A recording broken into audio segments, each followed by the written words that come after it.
খলাকাল মাউতা ওয়াল হায়াতা লিয়াবলু আইয়ুকুম আহসানু আমালা।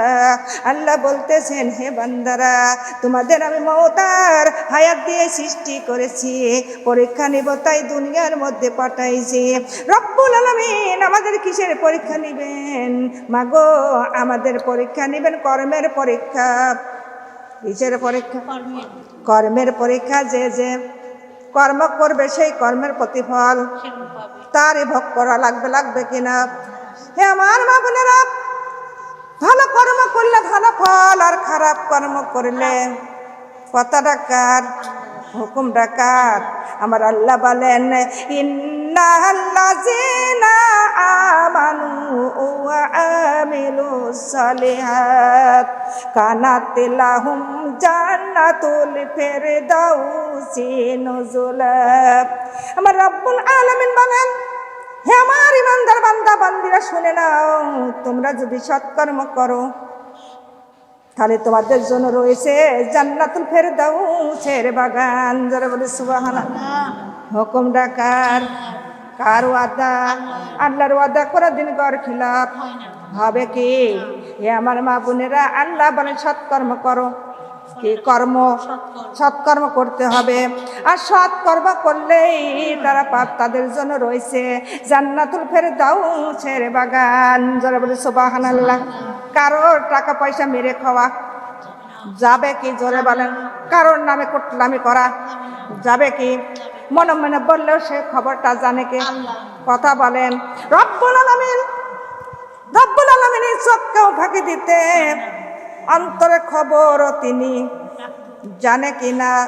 অন্তর মহলের খবর কেউ না জানলেও, মনে মনে যা বলেন কেউ না শুনলেও আমার আল্লাহ, কেউ না জানলেও আমার আল্লাহ জানে। জোরে বলে সুবহানাল্লাহ। হে আমার মা বোনেরা, আল্লাহ বলতেছেন, ওয়া মা খালাকাতুল জিন্না ওয়াল ইনসা ইল্লা লিয়াবুদুন। রব্বুল আলামিন বললেন, তো হে জিন, হে মানব, তোমাদের সৃষ্টি করেছি একমাত্র তোমার রবের ইবাদত করার জন্য। জোরে বলে সুবহানাল্লাহ। কার ইবাদত? আল্লাহর ইবাদত। আল্লাহ বলতেছেন, বান্দারে, তোমরা তোমার রবের ইবাদত করো। আর তোমার রব যখন তোমাকে ডাক দিবে, তার রবের ডাকে আমাদের সবারই চলে যেতে হবে কিনা? জোরে বলেন। আল্লাহ বলেন, লা ইলাহা ইল্লা হুয়া আলিল মাসির। আল্লাহ ছাড়া কোনো ইলাহি নাই। আমাদের প্রত্যেকেরই সেই আল্লাহর কাছে ফিরে যেতে হবে কিনা? কথা বলেন। যতই বাহাদুরি করো, যতই জমিদারি করো, সেই আল্লাহর হাত থেকে কারোর রেহাই পাওয়া যাবে কি? যাবে না। মা বোনেরা, কেউ রেহাই পাবে না। নবী রাসূলরা মৌতের হাত থেকে রেহাই পায়নি, আমরাও কেউ পাবো কি? আজ বাদে কালকেই চলে যেতে পারি অন্ধকার গহীন কবরে। আর কবরটা বড় ভয়ঙ্কর, কবর বড় অন্ধকার। কবরের মধ্যে থেকে কেউ ফিরে আসতে পারবে কি? কারোর ক্ষমতাটা আছে? কেউ জীবনও ফিরে আসতে পারবে না। কবরের মধ্যে গেলে তিনটি প্রশ্ন, আমার রব্বুকা ওয়া মা দীনুকা মান নাবিয়ুকা। না পারিলে প্রশ্নের জবাব শুরু হয়ে যাবে। কবরের আযাব, রব তোমার আল্লাহ, দিন আমার ইসলাম, নবী আমার মুহাম্মদ সাল্লাল্লাহু আলাইহি ওয়াসাল্লাম। তিনটা প্রশ্ন। কয়টা? তিনটা প্রশ্নের জবাব আমাদের প্রত্যেকের দোয়া লাগবে কিনা? হে আমার মা বোনেরা, যখন প্রশ্নের জবাব যদি না পারে, যখন কবরের আযাব শুরু হয়ে যাবে, কাগজে মিনতি করবে, রব্বুল আলামিন আমাদের আবারও দুনিয়াতে পাঠাইয়া দেন, আমরা তোমার ইবাদত করে আসি। কিন্তু আর কি দুনিয়াতে ফেরত দেবে কি? জোরে বলেন। আর কি ফেরত দিবে? কোটি টাকা দিলেও, সোনা দানা দিলেও। কথা বলেন নাকি? একটু জোরে কথা বলেন, এটা উত্তর দেন কথা। হে আমার মা বোনেরা, আল্লাহ বলবেন, হে আমার বান্দারা, হে আমার বান্দিরা, তোমাদের আমি 70 বছর হায়াত দেশে কিনা 80 বছর, 100 বছর, 50 বছর দেশে কিনা? জোরে বলেন। আমার আল্লাহ বলেন, তোমাদের 50 বছর, 70 বছর, 80 বছর হায়াত দিয়েছিলাম, তার মধ্যে তোমরা আমার ইবাদত করো নাই। এখন আবার তোমাদের ফির দুনিয়ায় দেব, তোমরা যে আমার ইবাদত করবা, এটা কি কোনো গ্যারান্টি? কথা বলেন, আছে? ও আমার মা বোনরা, কোনো গ্যারান্টি নাই। হে আমার মা বোনেরা, দুনিয়ার মধ্যে আমাদের বয়স কত হয়ে গেল? দিন যাইতেছে, দিন বয়স বাড়তেছে না কমতেছে? কথা বলেন। হায়াতটা আমাদের বয়স বাড়তেছে, কিন্তু আমাদের মোটা গাইতেছে, হায়াতটা কমে যাচ্ছে। এর মধ্যে আল্লাহর খুশি রাজি করার দরকার আছে কি না? ও মা গো, কবরের মধ্যে আমাদের প্রত্যেকের জল লাগবে, সব প্রত্যেকের হিসাব দোয়া লাগবে কিনা? ওমর ফারুক রাদিয়াল্লাহু তাআলা আনহু মৃত্যুবরণ করছে, এমন একটা বুজুর্গ স্বপ্ন দেখলেন। স্বপ্ন দেখে বলতেছেন, ভাই ওমর,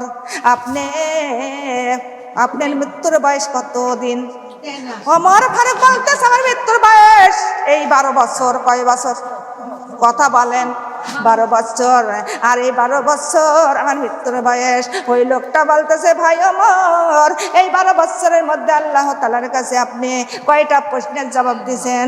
ওমর ফারুক বলতেছে, ভাই, কিন্তু আমার প্রথমে আল্লাহ তাআলা একটা প্রশ্ন করেছিলেন, সেই প্রশ্নের জবাব দিতে দিতে আমার 12 বছর কেটে গেছে। এই মুহূর্তে আমার একটি প্রশ্নের জবাব কল শেষ হলো। জোরে বলে সুবহানাল্লাহ। কথাটা বুঝতে পেরেছেন? কারণ একটা প্রশ্নের জবাব দিতে দিতে ওমর ফারুকের 12 বছর পেরিয়ে গেল। আমাদের কি হবে? প্রত্যেকের প্রশ্নের জবাব দেওয়া লাগবে কিনা? জোরে বলেন। কেউ ছাড় পাবে, কেউ মাপ পাবে, কিন্তু মাপ পাবে দুনিয়ার মধ্যে। যদি আল্লাহর কাছে মাপ চেয়ে যাও, তাহলে মাপ হবে, কিন্তু কবরেতে মাপ চাইলে কোনো মাপ হবে কি? এই দুনিয়াতে আল্লাহর কাছে মাপ চাইতে হবে। কেননা আমার রব্বুল আলামিন ইয়া রহমান, আল্লাহ হলেন অতি দয়ালু। আমার আল্লাহ হলেন ইয়া গফুরুর রহিম, আমার আল্লাহ হলেন পরম ক্ষমাকারী। জোরে বলে সুবহানাল্লাহ। কথাটা ঠিক না বেটি? হে আমার মা বোনেরা, এই দুনিয়ার মধ্যে আল্লাহর কাছ থেকে আমাদের গুনাহ মাপ চেতে হবে, অনুতপ্ত হতে হবে, ক্ষমা চেতে হবে এবং তওবা করতে হবে। তওবা করে আর খারাপ পথে যাওয়া যাবে কি? তবে আমার আল্লাহ তাআলা ওরে বারেবার তওবা করা কোনো পছন্দ করে কি? হে আমার মা বোনেরা, আল্লাহ যদি দয়া করে তাহলে দয়া হবে, তাছাড়া দয়া কি হবে? দয়া পাওয়া যাবে কি? জোরে বলেন। হে আমার মা বোনেরা, একদিন মুসা আলাইহিস সালাম রাস্তায় যায় আল্লাহ তাআলা কাছে জিজ্ঞাসা করলেন, হে রব্বুল আলামিন, এই সারা জাহানের মধ্যে থেকে নিষ্পাপ বান্দাকে আপনি বলে দেন। আমার আল্লাহ বলতেছেন, মুসা, তুমি এখানে দাঁড়িয়ে থাকো, ওখানে দাঁড়িয়ে দেখতে পাইবা ওই রাস্তা দিয়ে একটু পরে হেঁটে যাবে, সেই হলে দুনিয়ার গুনাহগার। জোরে বলে সুবহানাল্লাহ। মুসা আলাইহিস সালাম বলতেছেন, হে রব্বুল আলামিন, এই দুনিয়ার মধ্যে গুনাহগারকে বলে দেখবা রাস্তা দিয়ে হেঁটে যাবে, সেই হলো এই সারা জাহানের মধ্যে তিনি হলেন বেশি গুনাহগার। জোরে বলে সুবহানাল্লাহ। কিন্তু আবারও মুসা আলাইহিস সালাম আল্লাহর কাছে বলতেছে, হে রব্বুল আলামিন, গুনাহগারের ব্যক্তি তো আমি দেখলাম রাস্তা দিয়ে হেঁটে যাইতেছে, কিন্তু একটু পরে দেখলাম, কিন্তু রাস্তা দিয়ে হেঁটে যাইতেছে দেখলাম, কিন্তু রব্বুল আলামিন এই সারা জাহানের মধ্যে নিষ্পাপকে আপনি বলে দেন। কিন্তু আমার আল্লাহ বলতেছেন, মুসা রে, আবার একটু পরে দেখবি ওই রাস্তা দিয়ে যে হেঁটে আসতেছে, সেই হলো এই সারা জাহানের মধ্যে নিষ্পাপ। জোরে বলি সুবহানাল্লাহ। তার এক ফোঁটা গুনাহ নেই, যার গুনাহ নেই সেই তো নিষ্পাপ। কথা বলেন, ঠিক না বেঠিক? কিন্তু ওই লোকটাই একটা সন্তান কান্দে করে নিয়ে গেল, আবার ওই লোকটাই ফিরে আইলো। মুসা আলাইহিস সালাম বলতেছে রব্বুল আলামিন এই লোকটা তো আমি হেঁটে যেতে দেখেছি, আবার ওই লোকটাই তো আবার হেঁটে আসতে দেখলাম, ওই একই লোক। কারণ কি? আমার রব্বুল আলামিন বললেন মুসা ওই লোকটা সারা জাহানের মধ্যে গুনাহগারী ছিলেন, বেশি পাপ ছিল, কিন্তু ওই সন্তানটা যখন কান্দে করে নিয়ে জঙ্গলের মধ্যে চলে গেল, জঙ্গলের মধ্যে যখন গেল ওই সন্তানটা বলতেছে বাবা এই জঙ্গলটা কত বড়, এতে বড় জঙ্গল, এতে বড় কি আর কিছু আছে? ওই তখন বাবা বলতেছে বাবা রে এই জঙ্গলের থেকে বড় আরো কিছু আছে। বলে কি? বলে এই জঙ্গলের থেকে ওরে বড় আছে হলেন পাহাড়। বলে আব্বা গো পাহাড় তো বড় বুঝলাম, কিন্তু পাহাড়ের থেকে আবার বড় কি আছে? বড় কি কিছু আছে? বাবা বলতেছে বাবা রে তুমি এত প্রশ্ন করো কেন, এই পাহাড়ের থেকেও বড় আরো কিছু আছে। বলে কি? বলে পাহাড়ের থেকে বড় আছে আসমান আর জমিন, তার থেকে বড় আর কিছু নাই। তখনই সন্তান বলে বাবা আসমান জমিনের থেকে বড় কি আর কি কিছু আছে? তখন বাবা দুই চোখের পানি ছেড়ে দিয়ে কাঁদতেছেন। বলে বাবা কাঁদতেছেন কেন, কেন বলেন না? তখন বাবা বলতেছে বাবা রে আসমান জমিনের থেকে বড় আর কিছু আছে। বলে কি? বলে আছে আমার জীবনের গুনাহ। জোরে বলে সুবহানাল্লাহ। এর থেকে বড় আছে আমার জীবনের গুনাহ। তখনই বাবা তখন সন্তান বলে বাবা আপনার গুনাহ চাইতে কি আর কিছু বড় নাই? বলে বাবা আছে। বলে কি? বলে বাবা ও সন্তানি শুনে নাও, কিন্তু না বাবা রে আমার চাইতে বড় আমার আল্লাহর দয়া। জোরে বলে সুবহানাল্লাহ। আমার আল্লাহ যদি আমার উপরে দয়া করে তাহলে আমার এই পাপ মাপ হবে, তাছাড়া পাপ মাপ হবে কি? জোরে বলেন হবে না। সঙ্গে সঙ্গে উনি দুই চোখের পানি ছেড়ে দিয়ে অনুতপ্ত হয়ে কাঁদতেছেন আমার রহমানের কাছে। আমার রহমান সঙ্গে সঙ্গে তার জীবনের গুনাহ মাফ করে দিলেন। জোরে বলে সুবহানাল্লাহ। তাই আল্লাহ বললেন মুসা রে, কিন্তু তিনি যখন জঙ্গলের মধ্যে পাপের কথা বলে এমন ভাবে কাঁদতেছিলেন, ওই কান্দনে আমার আরশ পর্যন্ত কেঁপে গেছে, কাঁদতেছে। তাই আমি আল্লাহ ওর জীবনের গুনাহ আমি মাফ করে দিছি। জোরে বলে সুবহানাল্লাহ। তাহলে আমাদের গুনাহটা মাফ করব কোথা থেকে? এই দুনিয়া থেকে। দুনিয়ার থেকে যদি গুনাহ মাফ না হয় ওরে আখেরাতে কোনোদিন মাফ হবে কি? জোরে বলেন হবে না। তাই এই দুনিয়ার থেকে আমাদের গুনাহ মাফ না করে কবরে পাও রাখা যাবে কি? হে রব্বুল আলামিন তুমি আমাদের জীবনের গুনাহ ওরে একটা গুনাহ থাকিতে কবরে ডাক দিও না, আর একটা আমলে কমে থাকিতে মৃত্যুর বিছানায় শোয়াইও না। জোরে জোরে বলি সুবহানাল্লাহ। লা ইলাহা কালিমা লা ইলাহা। সকাল সন্ধ্যা দুবেলা নবীজির কালিমার গাতি মালা। সকাল সন্ধ্যা দুবেলা রাসূলের কালিমার গাতি মালা। রাসূলের কালিমার গাতিলে মালা, রাসূলের কালিমার গাতিলে মালা। অন্ধকার কবর হবে উজালা। কালিমা লা ইলাহা, হ্যাঁ কালিমা লা ইলাহা। সকাল সন্ধ্যা দুবেলা রাসূলের কালিমার গাতি মালা।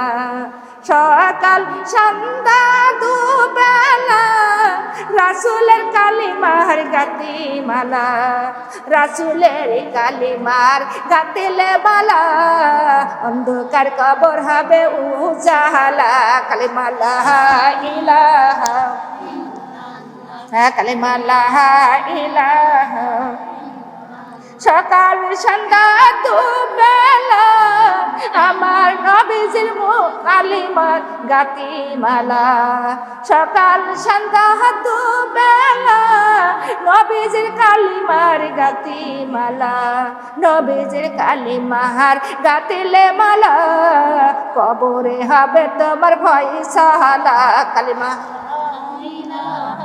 ইল্লাল্লাহ কালিমা লা ইলাহা সকাল সন্ধ্যা দুবেলা আমার নবীজির কালিমার গাতি মালা নবীজির কালিমার গাতিলে মালা নবীজির কালিমার গাতিলে মালা হাসরে হবে তোমার ফয়সালা কালিমা লা ইলাহা কালিমা লা ইলাহা সকাল সন্ধ্যা দুবেলা রাসূলের কালিমার গাতি মালা সকাল সন্ধ্যা দুবেলা রাসূলের কালিমার গাতি মালা রাসূলের কালিমার গাতিলে মালা কিয়ামতে হবে তোমার উজালা কালিমা লা ইলাহা কালিমা লা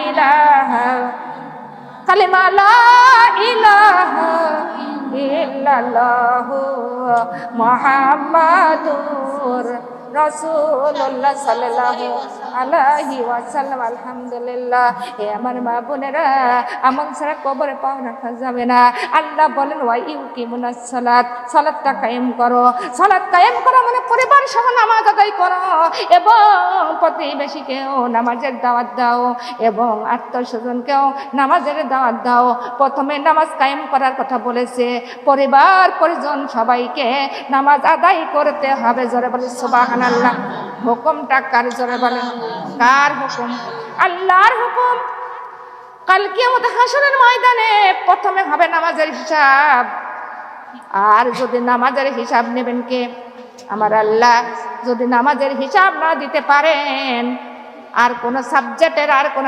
দরকার আছে নামাজ হলো শ্রেষ্ঠ ইবাদত জোরে বলে সুবহানাল্লাহ হে আমার মা বোনেরা আল্লাহর নবী বলেন আসসালাতু মিফতাহুল জান্নাত নামাজ হলো জান্নাতের চাবি বেহেশতের চাবি নামাজ ছাড়া কেউ জান্নাতে বেহেশতে যেতে পারবে না নামাজ হলো একমাত্র জান্নাতের চাবি জোরে বলে সুবহানাল্লাহ একটা মহিলা কিন্তু নামাজ আদায় করতেন এমন সময় আল্লাহর নবী যেদিন বলেছিলেন আসসালাতু মিফতাহুল জান্নাত কিন্তু তার স্বামী বিবির কাছে বললেন বিবি রে নামাজ হলো জান্নাতের চাবি বেহেশতের চাবি জীবন গেলে নামাজ ছাড়া যাবে না জোরে বলে সুবহানাল্লাহ বিবি খুশি হয়ে গেল যে নামাজে যদি জান্নাতের চাবি পাওয়া যায় তাহলে নামাজ জীবন গেলেও আর ছাড়বো না কিন্তু এমন সময় রুটি বানাইতেছে আর এইদিকে আজান হয়ে গেল চুলোর মধ্যে খড়ি এমন ভাবে দেশে যে টকবক করে জ্বলতেছে তাওয়ার পারে রুটি দেশে এমন সময় আজান শুরু হয়ে গেল ওই তাওয়ার পারে রুটি রেখে ওই মহিলাটা নামাজ আদায় করতে চলে গেল জোরে বলে সুবহানাল্লাহ কার মহব্বতে কথা বলেন যার আল্লাহর উপরে মহব্বত আছে সে কোনোদিনও নামাজ ছাড়তে আগে নামাজ না আগে কাজ কথা বলেন আগে হলেন নামাজ তারপরে হলেন কাজ জোরে বলি সুবহানাল্লাহ লা ইলাহা কালিমা